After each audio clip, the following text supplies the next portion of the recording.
Welcome to the Learning Pines YouTube. We hope this video helps. You start by making the surface paint ready.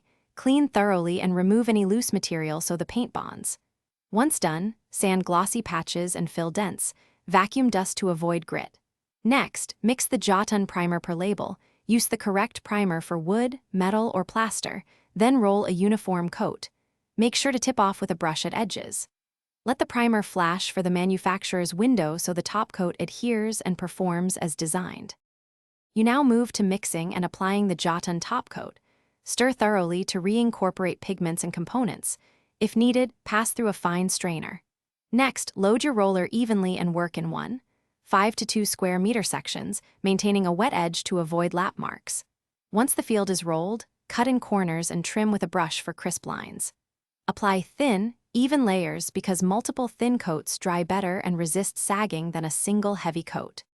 You finish by checking the finish under directional light to spot thin areas or brush marks, then sand gently between coats when needed to create a smooth surface.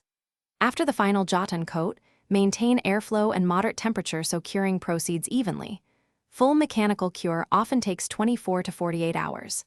If you see runs, sagging, or poor adhesion, stop, sand the defect, clean the dust, reapply primer to the affected spot, and then repaint to restore a durable.